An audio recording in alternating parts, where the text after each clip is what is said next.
Hello, welcome back to COVID Cooking. It's a little early in the morning for us here, so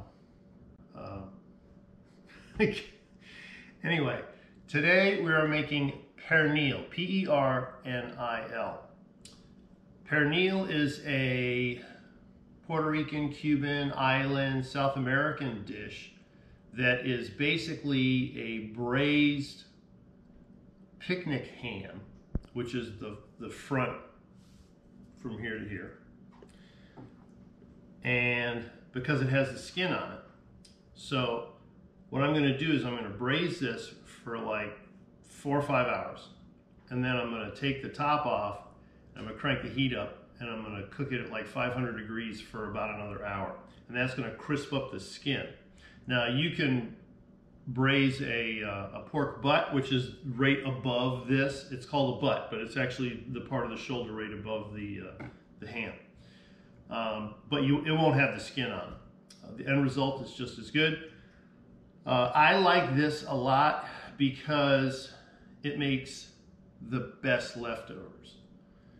There is so much you can do with this after you've eaten what you're going to eat the next day or whatever. You can make quesadillas, you can make tacos with it, you can, I made like an eggs Benedict type thing the other day with poached eggs, and it came out really, really good. So the recipes that I've seen for pernil all call for you to cook it for like 2 hours. So I did that a couple of times. No. Last time I made it, I cooked it, I cooked it for 4 or 5 hours, then I let it sit for an hour, then I let it cook for another hour, and it came out perfect. So that's what I'm going with. This is about a 5-pound picnic ham. Now, the recipes that I've seen also call for you to make like a sofrito with onions and parsley and garlic, and then put that into the ham. Well, I don't have a way to put that into the ham. So I just put garlic. That's what I did last time. That's the way it works. So if you come in closer, you'll see how I actually get it in there. You poke with a knife, and then you actually use the knife. This is the back of the knife, obviously. Use the knife to get it down into the hole.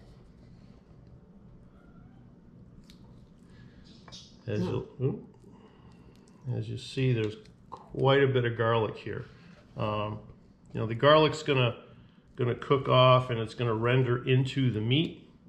I'm gonna put a little bit of salt on this as well, and that's about it. That's about all the seasoning I'm gonna do to this. It doesn't really need a lot because, like I said, it makes great leftovers. But if you season it, if you over season it, then that limits what you can do with it later on.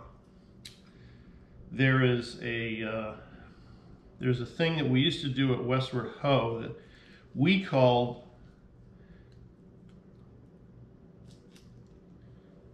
what's that pork thing they do in Hawaii?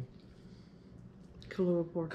We called it Kalua pork. It's not Kalua pork, but that's what we used to do at Westward Ho.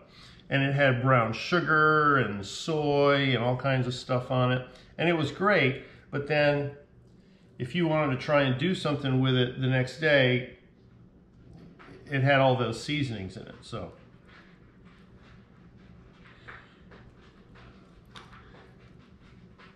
all right, so that's that.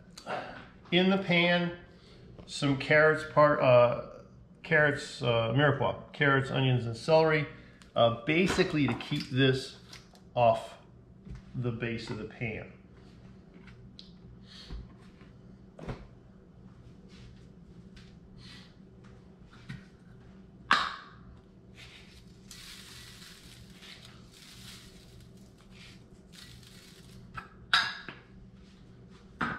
Salt. Now, here's a couple of restaurant tips. One of which is go to Costco and buy one of these bad boys, because this thing will cost like $15, and it lasts us, I don't know, 3 years, something like that. A long time. Now, restaurants and hotels will always do this. Hang on one second, I gotta put some water in.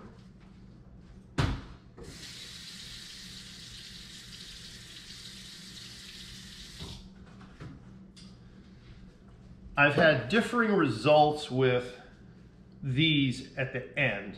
Like sometimes when I cook it, a lot of water comes out of the ham, and sometimes not so much. So I always put a little bit of water in the bottom of the pan to protect it. Now, in commercial kitchens, anything that's going to go into the oven like this, they'll do with plastic first and then aluminum, because the plastic protects the meat from the aluminum foil. Otherwise, it'll, and if there's anything acidic, the aluminum foil will oxidize. However, if you have Susie Homemaker grade saran wrap, that's not going to work. So first that, and then this, and then once again, this is heavy grade stuff. So yeah, it's a lot, but this thing will last forever. It costs, at the end of the day, way less than buying 14 of those little things of aluminum foil. So I have the oven preheated to 300 because I want to cook this gently over a long period of time. So this is going to go in for 5 hours. We'll come back then. Thanks. And we're back. So I cooked this at 300 degrees for 5 hours. Took the top off, cranked it up to 450, and cooked it for another hour. Now, as you can see, I should have put some more water in here. I wasn't paying attention, but the important part is this. This is what makes pernil pernil. This is crispy, it's hard. Now, I like for my pernil, for my pork, to be just about falling apart, which this should be. If you want it to be more holding together, then I would cook it for at least an hour or so less. So, there it is. That's pernil.